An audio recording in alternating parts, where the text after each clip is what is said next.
La entrevista Prime. Hay desafíos en que hay que poner más empeño y coraje, decía el presidente Gabriel Boric al cumplir 2 años en el gobierno. A bordo de un tren al sur, para graficar el concepto de un Chile que avanza, el mandatario ponía énfasis en la necesidad de mejorar y ponerle más pasión, decía, a temas prioritarios para la ciudadanía, como son la seguridad, la salud y la educación pública. Con una agenda legislativa trancada por la falta de acuerdos en materia de pensiones o de un pacto fiscal, el Ejecutivo inauguraba un segundo tiempo en el que el camino para ese tren está definitivamente cuesta arriba. Pero apenas 4 días después de este aniversario, la moneda se vio sorprendida y sacudida por un hecho gravísimo y que complejiza aún más los desafíos en la lucha contra la delincuencia, el narcotráfico y el crimen organizado. La detención del entonces director de la PDI, Sergio Muñoz, hoy ya destituido y en prisión preventiva por la filtración de información reservada al abogado Luis Hermosilla. De un día a otro y en el peor escenario país en materia de seguridad, Chile pasó a tener a sus 2 máximos jefes policiales enfrentando a la justicia. Uno, Muñoz, ya formalizado, y otro, el general director de Carabineros, a la espera de una formalización para el mes de mayo.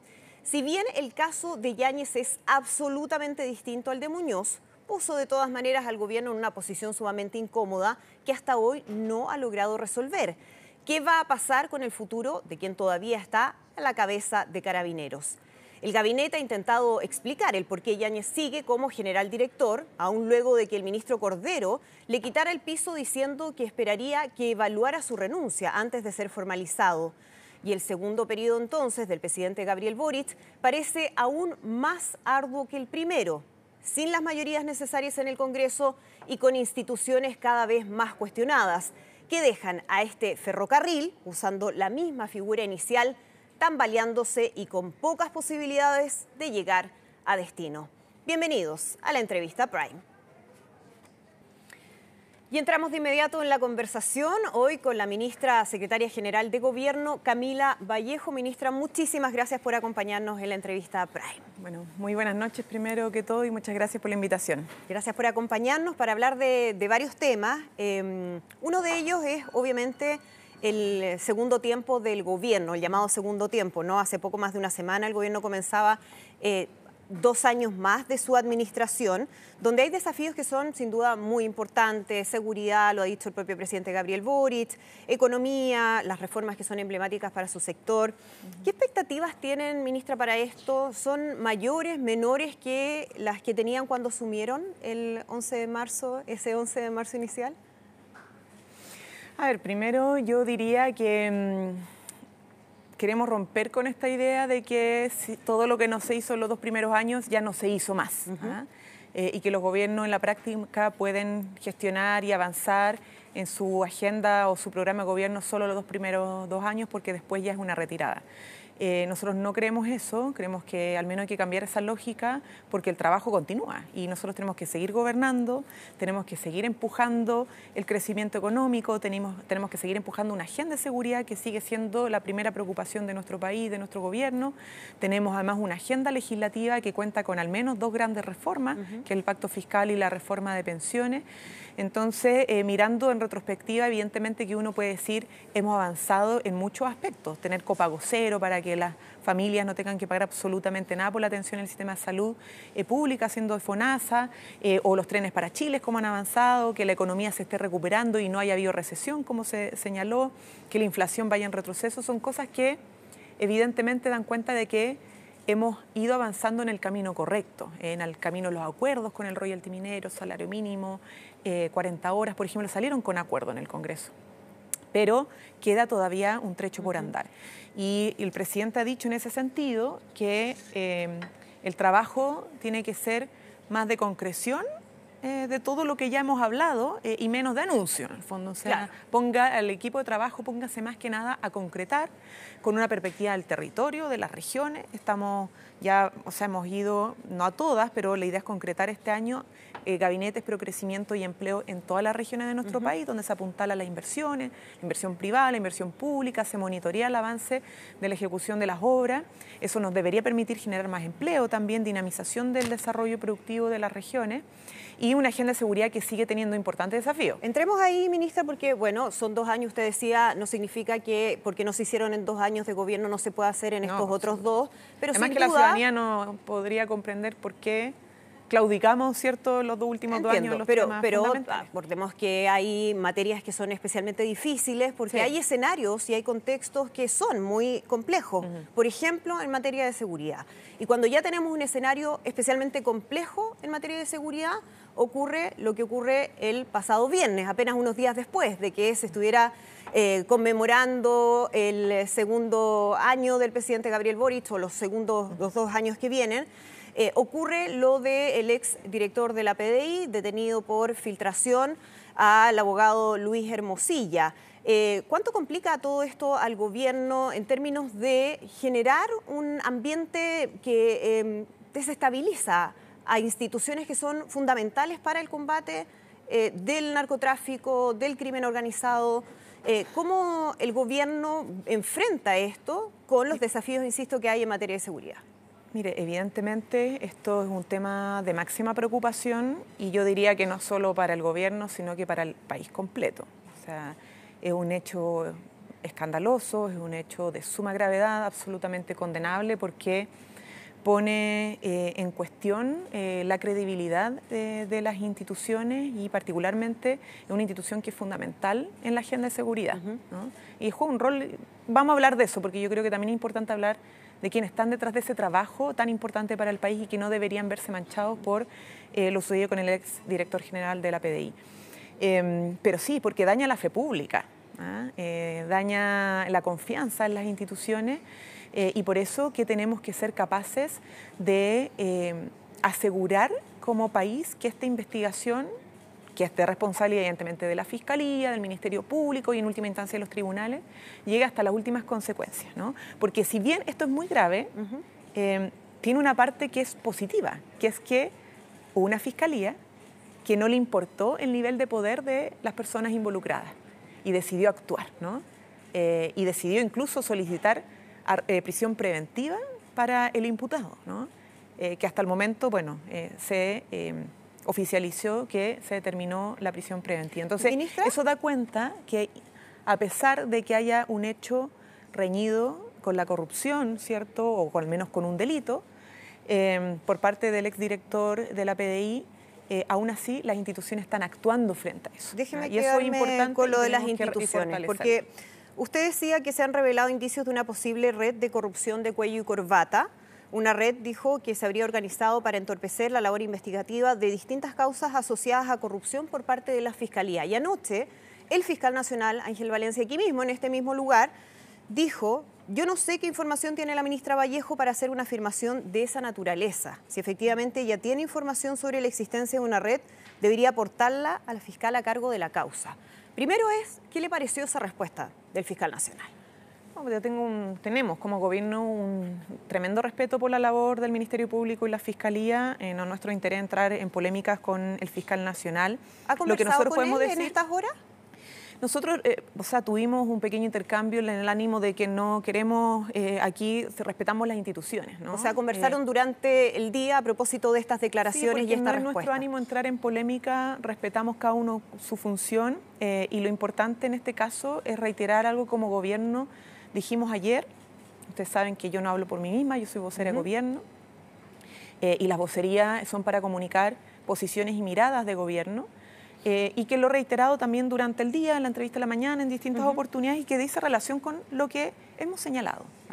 Aquí tuvimos 7 horas de una audiencia de formalización que arrojó antecedentes gravísimos y cuyos antecedentes, que todos conocemos, dan a entender una posible red de corrupción de cuello y corbata.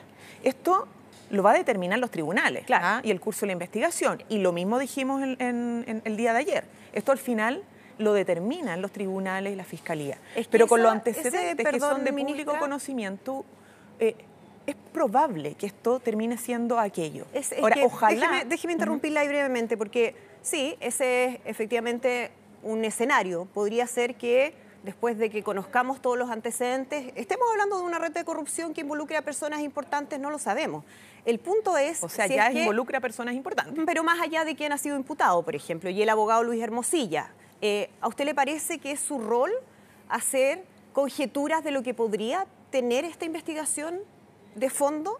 Es decir, ¿le corresponde a usted como ministra vocera estar haciendo conjeturas de una investigación que está recién comenzando?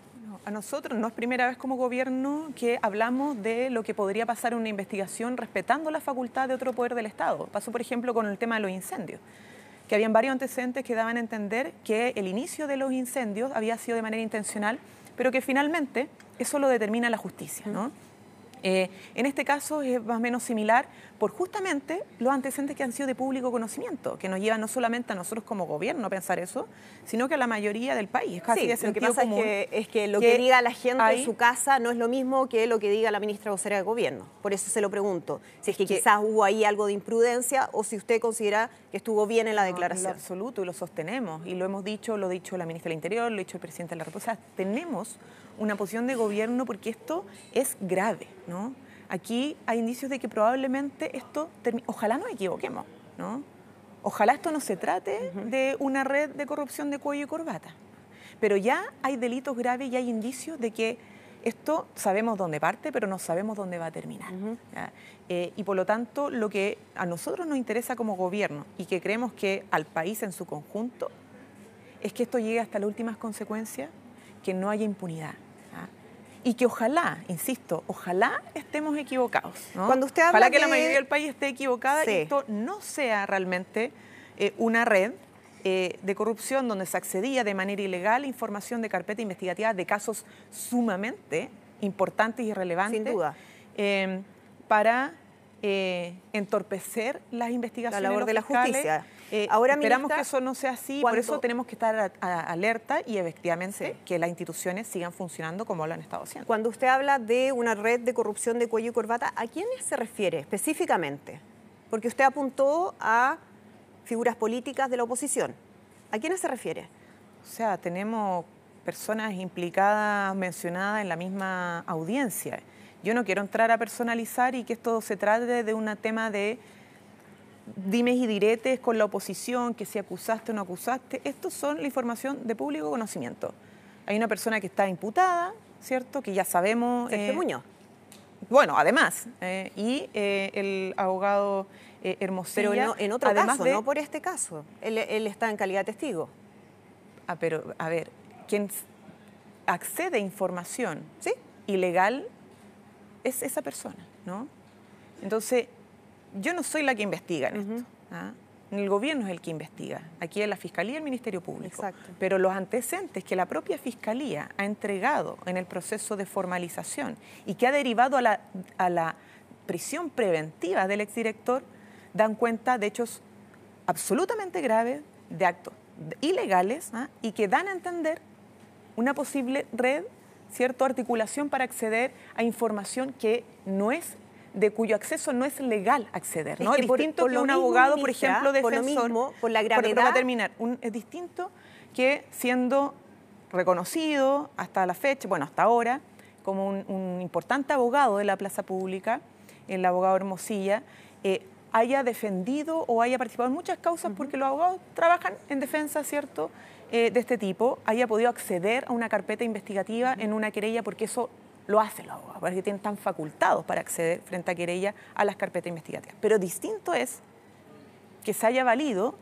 del alto mando de la Policía de Investigaciones para acceder de manera ilegal a esas investigaciones, sí, cuyo propósito hasta la fecha aún desconocemos, pero que son respecto a causas que han implicado a importantes, evidentemente, líderes de la oposición por el momento. Es que por eso se lo preguntaba, ministra, porque por la gravedad de los hechos que están siendo investigados, porque en eso yo creo que estamos todos de acuerdo.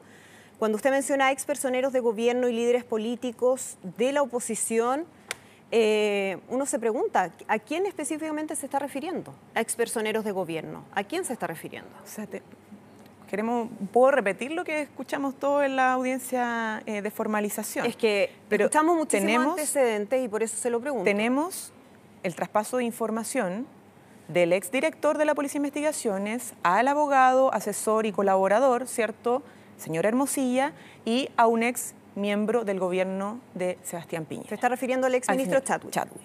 ¿Ya? Es que no quiero entrar en una personalización porque no se trata de esto. No, pero es que del momento que usted lo menciona, ministra, es bueno personalizarlo. Pero todos los conocemos. Todos escuchamos de pública conocimiento esta información. Y sobre carpetas, información, traspasada de investigaciones que están vinculadas también a ese sector. Estamos hablando de caso Torrealba, Enjoy, Dominga, etcétera, etcétera. Son los casos que han sido, insisto, de público conocimiento. Esto no son los hechos, no es lo que yo diga ni lo que yo opine de esos casos. Claro, lo que pasa es que son hechos que han sido presentados en esta audiencia de formalización. Hay distintos grados de involucramiento de quien pueda aparecer circunstancialmente en un mensaje, evidentemente lo va y a eso determinar, lo tiene que determinar la justicia. Total, hay 777.000 páginas de conversaciones del abogado Luis Hermosilla.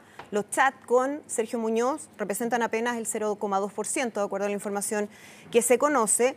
¿No existe la posibilidad de que en esas conversaciones aparezcan también representantes del oficialismo, entendiendo la red de contactos que tiene el abogado Luis Hermosilla? Miren, esto como gobierno hemos sido y seguiremos siendo de una sola línea frente a la corrupción. Esto no tiene que ver con colores políticos, siempre caiga quien caiga. Y hemos tenido ese estándar y también esperamos que la oposición tenga el mismo estándar. Porque no se le puede exigir a la izquierda un estándar alto y a la derecha un estándar menos alto. Entonces, al menos nosotros vamos a ser siempre de la misma línea. Y lo fuimos con el caso Convenio y condenamos y hablamos de corrupción. Tuvo que salir gente, presentamos los antecedentes al Consejo de Defensa del Estado, al Ministerio Público, a la Contraloría General de la República, al Congreso Nacional. Modificamos las leyes y lo condenamos enérgicamente desde el presidente de la República hacia abajo. Entonces Lo que uno no ve eso y uno esperaría que de eso de la oposición, que más que desviar la atención en mí como ministra de Estado o en el gobierno, se preocupen también de su sector y los estándares sean iguales. Pero en su caso, ministra, entonces, ¿no está en condiciones de descartar, por ejemplo, que haya información que comprometa o mensajes que involucren al jefe de asesores del segundo piso, Miguel Crispi, entendiendo que Luis Hermosilla era su abogado hasta hace poco tiempo?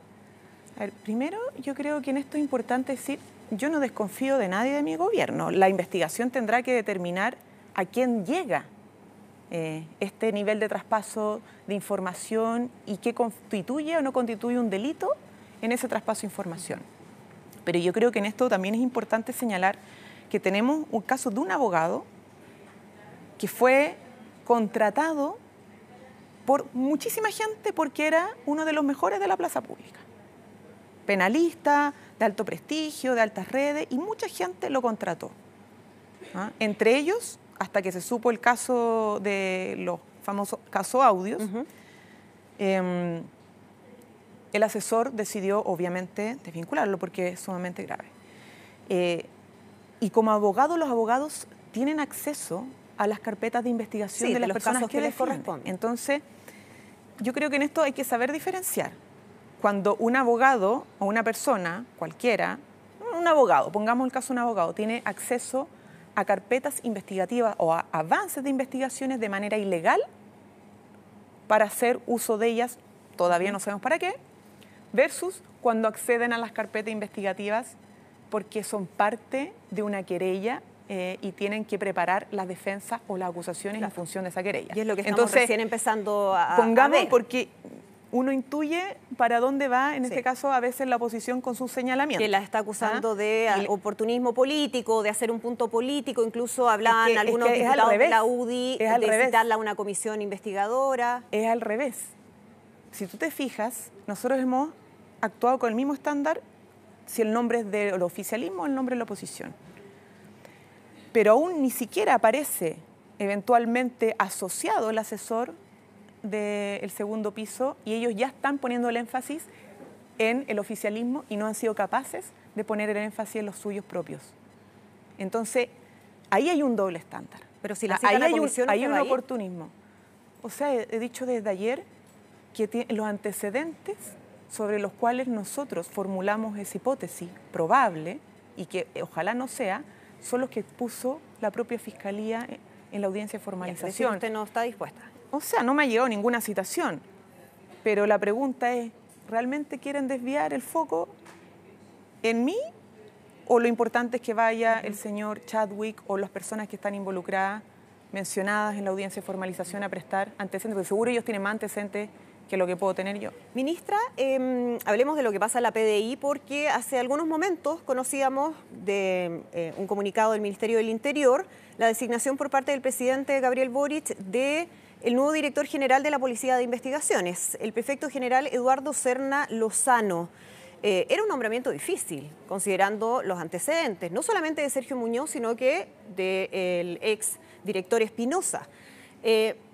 ¿Cómo fue el proceso, en el fondo, de la designación? ¿Cuáles fueron los elementos que pusieron en la balanza para tomar esta determinación? Sabemos que es una atribución del presidente Gabriel Boric, pero me imagino que fue algo conversado. Bueno, esto es el presidente fijó ciertos criterios. Obviamente no fue fácil, porque primero la subrogación del ex director general de la PDI es por ley, no es que sea algo que nosotros determinemos, que tiene que ver con la antigüedad, es prácticamente como automática, por decirlo de alguna manera. Evidentemente que tampoco nos gustó la noticia que apareció después en relación a una denuncia que había habido en su contra en su tiempo, pero lo que correspondía luego era que el presidente evaluara respecto a las posibles candidaturas, asumir ese cargo, y fijó obviamente criterios de currículum, trayectoria, años de experiencia en la institución, mirada en torno a la labor también de las policías de investigaciones, y el presidente, en una conversación con obviamente el Ministerio del Interior y la ministra, determina, y el plazo obviamente era hoy día, y se dio a conocer su nombramiento para que a partir de hoy mismo además comience sus funciones. Y me imagino que hubo un doble chequeo de antecedentes. Todo en el marco de lo legal. Por supuesto, por supuesto. A propósito del tema. Bueno, sí, sabemos... obviamente sí se chequean antecedentes, la trayectoria y la mirada también sobre la institución, que es tan importante sostener. Mira, yo quiero en esto hacer un paréntesis porque lo hicimos en antes y nos preocupa mucho la sensación que puedan tener los funcionarios y las funcionarias de la PDI, que son más de 12.000. Y yo insisto, y que hay que decirle, porque confiamos también en ellos, que esto no permitamos y no permitan que empañe la labor que ellos hacen todos los días. O sea, es súper sacrificada. Ellos juegan una tremenda labor en la persecución del crimen organizado. Hemos logrado desbaratar bandas importantes de crimen organizado gracias, entre otros, a la Policía de Investigación y la labor que hacen diariamente en esto. Por supuesto. Entonces, nuestro ánimo es cuidar las instituciones. Esto no se trata solamente de personas, no de su personalismo, más allá de los nombres de las personas involucradas. Al final son las instituciones las que quedan, son las instituciones las que hay que cuidar, y sin lugar a dudas la PDI es una institución muy importante para nuestro país y muy, muy importante para la agenda contra el crimen organizado y el narcotráfico. Tal como lo es Carabineros. También. Entendiendo, ministra, que el caso de Sergio Muñoz es absolutamente distinto al del general Ricardo Yáñez, son causas, imputaciones distintas. Hay un elemento en común, que es que hubo anuncio de formalización. En el caso del exdirector eso ya ocurrió, pero en el caso del general Ricardo Yáñez viene, ya hay fecha, para el 7 de mayo. ¿Qué evaluación ha hecho el gobierno para mantener al general Yáñez en el cargo? Exactamente en qué ha estado pensando el gobierno para decir, decidimos mantenerlo en el cargo. A ver, primero, nosotros no somos los que no somos los jueces, son los tribunales los que finalmente deciden si hay condena o no hay condena frente a personas que no solo son imputadas, sino que inician un proceso de formalización, que es un paso más allá de la imputación. Sí, eso ocurriría también en el caso de Sergio Muñoz. Claro, y claro. el destino de él fue bien sí, distinto. Pero quería hacer ese punto primero. Sí. Porque en segundo lugar, la evaluación que el presidente y el gobierno hace, pero que el presidente termina determinando, tiene que ver con la evaluación del desempeño de sus colaboradores, o en este caso que tienen la facultad constitucional de nombrar o remover a un alto mando de las policías.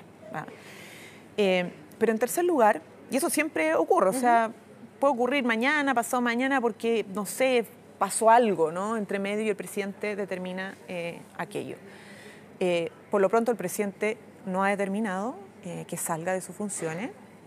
Hay una valoración de su desempeño, pero los momentos de la formalización son puntos de inflexión, y eso también lo definimos hace meses atrás. ¿A qué se refiere eso, ministra, exactamente? Porque los procesos de formalización, independientemente de la evaluación política que uno pueda tener de las causas de la imputación, de las razones para la formalización, etcétera, son momentos de inflexión porque pueden entorpecer la labor de las instituciones. ¿ya? Y distraer las funciones de la institución. Entonces, cuando nosotros decimos que nuestro principal objetivo es el resguardo de las instituciones porque hemos trabajado en construir una política de Estado para enfrentar la agenda de seguridad, no de personas, no de gobiernos de turno, no, sino que de Estado, las instituciones son clave. Entonces, no es baladí cuando decimos más allá de la persona, si le creemos, no le creemos, si compartimos la causa de la imputación o de la formalización o no, el momento de la formalización puede distraer la atención fundamental de la labor que tiene la institución y eso es lo que nosotros queremos evitar y por lo tanto cuando el general Yáñez cerca, va a estar hasta el próximo 7 de mayo en el cargo. Es que son momentos de inflexión, ¿ya? Son momentos de inflexión determinantes, efectivamente, y en eso clave lo que han dicho en reiteradas oportunidades la ministra del Interior, hasta el propio ministro de Justicia, que su opinión se marca en un criterio general del gobierno que tiene que ver con ese momento. Un día antes, durante, 2 días después, o sea, tiene que ver con un momento de cómo va esto, cómo evaluamos que afecta o no el desempeño de la institución, en este caso Carabinero. Y por lo tanto, estamos obviamente a la espera de ese momento en mayo para poder volver a ponderar cómo continúa el liderazgo en la institución de Carabineros de Chile. Ministra, déjeme preguntarle lo que pasó, por los efectos de lo que pasó ayer en el Senado. Bueno, para que vamos a explicárnoslo, lo que ocurrió respecto a la elección de la mesa y lo que sucedió con la Comisión de Hacienda. La pregunta es cuánto va a afectar la agenda legislativa para el gobierno. Hay 2 proyectos que son clave. Sí. Reforma de pensiones y pacto fiscal. ¿Se hace más difícil todavía ahora el camino para el gobierno? Se hace más cuesta arriba, sin lugar a duda. Es un momento muy preocupante porque nosotros hemos partido de la base que los acuerdos y la palabra empeñada tiene que valer algo, ¿no? Sobre todo en momentos donde se desconfía mucho de la política, de los políticos, de su capacidad de cumplir. Siempre se instala en que todos mienten, que hay engaño. Entonces, en este contexto, siempre, pero sobre todo en este contexto, adquiere mucho más valor el cumplir los acuerdos, el cumplir los compromisos. Sobre todo un acuerdo que se cumple o no se cumple, ¿no? No es como, pucha, que cuesta, no, es un acuerdo bien explícito de cómo se administra la conducción del Congreso Nacional. O sea, usted, y eso se rompió. Perdón, ministra, desde el gobierno responsabilizan absolutamente a la oposición del quiebre de este acuerdo. ¿Por qué se lo pregunto? Porque hay otra mirada. Hay quienes dicen, no, aquí el problema fue no haber respetado el cupo de Jimena Rincón y eso es lo que hace caer todo lo demás. Eso es el otro lado de la vereda, como lo interpretan. Es que los acuerdos políticos no están asociados a nombres específicos. Claro, en este caso estaba el nombre específico. Pero es que esa es la interpretación de la derecha. Por eso yo le pongo la otra mirada para contrastarla. Exactamente, esa es la interpretación de la derecha que se utilizó evidentemente con el objetivo de romper el acuerdo o tergiversarlo, ¿no? Y es sumamente lamentable, ¿no? Porque esto tiene que ver con las correlaciones de fuerza en el Parlamento. Y ahora habían acuerdos donde un año la oposición, otro año el oficialismo, 3-2 las comisiones, dependiendo de quién es la presidencia, etcétera. Entonces, cuando aquí tienes un oficialismo al cual se le había comprometido bajo acuerdo la conducción, después del periodo de conducción de la oposición, te dicen no porque va a liderar y conducir la oposición que tiene una alianza además de cara a las municipales. Entonces, pasar por el lado, y no solo pasar por el lado, sino que romper un acuerdo y eso genera una ruptura de confianza. Y cuando se debilitan o rompen las confianzas, evidentemente que preocupa qué tanto puede valer la palabra de cara a acuerdos en torno a reformas como reforma de pensiones o el pacto fiscal. Ministra, ¿a su juicio, Demócrata es un partido de derecha ya? Es un partido que está en la alianza de derecha. Es un partido de centro-derecha, a su juicio. O sea, sí, totalmente. Es el juicio del Ejecutivo. O sea, tenemos hoy día un oficialismo y tenemos una alianza de derecha que va desde republicanos hacia el Partido Demócrata y que tiene ya configurado un pacto electoral, al menos en el corto plazo, hacia la elección municipal. Eso es finalmente lo que se expresa, se transparenta aún más la minoría del Ejecutivo en el Congreso. Hemos lidiado con eso desde el día 1, pero ahora se hace más palpable. Así que vamos a tener que enfrentar. Ahora, solo para terminar, vamos a seguir dialogando. Les deseamos que les vaya bien igual, pero no podemos no decir que aquí se ha roto un acuerdo y por tanto se ha dañado profundamente las confianzas. Ministra Camila Vallejo, muchísimas gracias por acompañarnos hoy en la entrevista Prime. Que esté muy bien. Gracias a ustedes por la invitación. Nosotros también nos despedimos, los dejamos invitados a continuar siempre informándose a través de nuestro canal de noticias, Mega Noticias Ahora.